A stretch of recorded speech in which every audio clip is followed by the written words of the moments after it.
Hi all welcome to mister Vivek channel. நான்கோல் விவேக் வீடியோவில் லாராங்கிற ஒரு தமிழ் படத்தோட ரிவ்யூ தான் பார்க்க போகிறோம். அதுக்கு முன்னாடி சேனல் சப்ஸ்கிரைப் பண்ணலையா? கீழே உள்ள இடத்துல சப்ஸ்கிரைப் பண்ண பண்ணுங்கள். ஒரே பெல் பட்டனிங் பண்ணுங்கள். அப்போ தான் நான் போகிற வீடியோ ஆனோன்னு நோட்டிஃபிகேஷனாக வரும். அப்போ தான் இந்த வீடியோ மிஸ் பண்ணால் பார்க்கலாம். நீங்கள் நம்ம சேனலில் பார்க்குற முக்கால்வாசி பேர் சப்ஸ்கிரைப் பண்ணாமலே பார்த்துட்ருக்கீங்க. தயவுசெய்து சப்ஸ்கிரைப் பண்ணிட்டு வீடியோ பாருங்கள். லாரா இந்த படத்தை மணிமூர்த்தி இயக்கியிருக்காரு. இந்த படம் ஒரு கிரைம் த்ரில்லர் ஜர்னலில் எடுக்கப்பட்ட படம். இந்த படத்தில் அசோக் குமார், அனுஸ்ரீ, கார்த்திகேசன் இன்னும் படம் நடிச்சிருக்காங்க. இந்த படம் 10th கோட்டா ஓடிடி பிளாட்ஃபார்மில் தமிழ் டபுள் வெர்ஷனில் அவைலபிளாக இருக்குது. செக் பண்ணி பாருங்கள். இப்போ அவங்க இந்த படத்தோட கதை என்னன்னு பார்ப்போம். இந்த கதையை பார்த்தோம்னாக்க, கடற்கரை ஓரத்தில் ஒரு பெண்ணோட டெட் பாடி அழுகிய நிலையில் கிடக்கு. அந்த சர்க்கிளில் உள்ள இன்ஸ்பெக்டர் கார்த்திகேசன் இதை இன்வெஸ்டிகேட் பண்ணுறாரு. இந்த லேடி யார், இவங்க சாவுக்கு காரணம் கொலையா தற்கொலையான்னு கண்டுபிடிச்சாரா இல்லையா, இதுக்கப்புறம் அந்த சுவாரஸ்யமான விஷயங்கள்லாம் படத்தோட மொத்த கதையே. இந்த படத்தோட ரன் டைம் பார்த்தோம்னாக்க கிட்டத்தட்ட 2 hours. ஒரு டீசென்ட் வச்சான ஒரு மூவி தான். இந்த படம் வந்து ஒரு ஹீரோ பேஸ்ட் சப்ஜெக்ட் கிடையாது. இது வந்து ஒரு அந்த கார்த்திகேசன்ங்கிற ஒரு இன்ஸ்பெக்டர் அவர் தான் லீடில் ஆக்ட் பண்ணியிருப்பார். அந்த கார்த்திகேசன் எப்படின்னாக்கா ஒரு ரொம்ப ஸ்மார்ட்டான ஆள், ஈஸியாக கண்டுபிடிச்சிருவார் எந்த ஒரு கேஸாக இருந்தாலும். ஒரு படத்தோட ஆரம்பத்தில் ஒரு வீட்டில் நகை திருட்டு போயிருக்கும், அதை ஸ்மார்ட்டாக கண்டுபிடிப்பார், உடனே கண்டுபிடிச்சி சொல்லிடுவார். அந்த அளவுக்கு சூப்பராக காட்டியிருப்பாங்க அந்த இன்ஸ்பெக்டரை.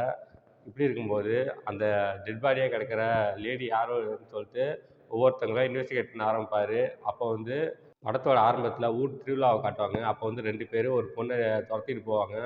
உடனே அந்த இன்ஸ்பெக்டர் சிசிடிவி கேமராவில் பார்ப்பாரு. அப்போ அந்த கார்த்திகேசன் என்ன பண்ணுவார்னாக்கா, இந்த செத்து போன டெட் பாடி அந்த பொண்ணு தான் அப்படின்னு சொல்லிட்டு சந்தேகப்படுவார். ஆனால் இன்வெஸ்டிகேட் பண்ணும்போது திடீர்னு பார்த்தாக்கா அந்த பெண் உயிரோடு வந்திருப்பாங்க. அது பார்க்கும்போது ரொம்ப த்ரில்லிங்காகவே இருந்துச்சு. அது இன்ஸ்பெக்டருக்கு வந்து ரொம்ப குழப்பம், இது யாரா இருக்குன்னு. அப்புறம் படத்தோட நெகட்டிவ் ரோலில் நடிச்சவன் அவன் பொண்டாட்டியை காணோம்னு போலீஸ் ஸ்டேஷனுக்கு கம்ப்ளைண்ட் கொடுத்துருப்பான். சரி, அவன் பொண்டாட்டி தான் இறந்து போயிருப்பா போல் இருக்கு அப்படின்னு சொல்லிட்டு இன்வெஸ்டிகேட் பண்ணுவார். கடைசியாக அந்த பொண்டாட்டியும் உயிரோடு வந்துடுவா. இப்படி இருக்கும்போது அந்த கார்த்திகேசன் இன்ஸ்பெக்டருக்கு வந்து ரொம்ப தலை சுற்றல் விடுவாங்க இந்த கேஸு. அந்த அளவுக்கு இருக்கும். கடைசியில் கிளைமேக்ஸில் தான் ரிவீல் பண்ணுவாங்க அந்த டெட் பாடி யாரோடது, அவங்க எப்படி இறந்தாங்க அப்படின்னு சொல்லிட்டு.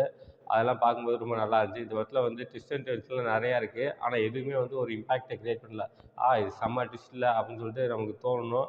அந்த மாதிரி எதுவுமே இல்லை. எல்லாமே ப்ரிடிக்டபுளாக இருந்துச்சு. எப்படி இருந்தாலும் அந்த இன்ஸ்பெக்டரை கண்டுபிடிச்சிருவாரு அப்படின்னு சொல்லிட்டு நமக்கே ஞாபகம் வரும். சீக்கிரம் படத்த முடியுங்க அப்படின்னு சொல்லிட்டு அந்த மாதிரி தான் மைண்டு தாட் போகுது படம் பார்க்குற எல்லாருக்கும்.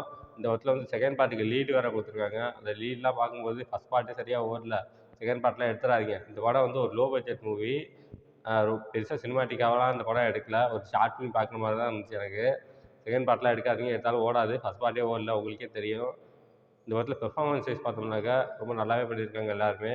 இந்த படத்தில் இன்ஸ்பெக்டராக நடிச்ச கார்த்திகேசன் வந்து அவருக்கும் பெரிய ஆக்டிங்கான ஸ்கோப் இல்லை. இருந்தாலும் அந்த இன்வெஸ்டிகேஷன் பண்ணுற விதம்லாம் ரொம்ப நல்லாவே இருந்துச்சு. அவர் ரோல் எனக்கு ரொம்ப பிடிச்சிருந்துச்சு, இன்ஸ்பெக்டர் ரோல் தான்.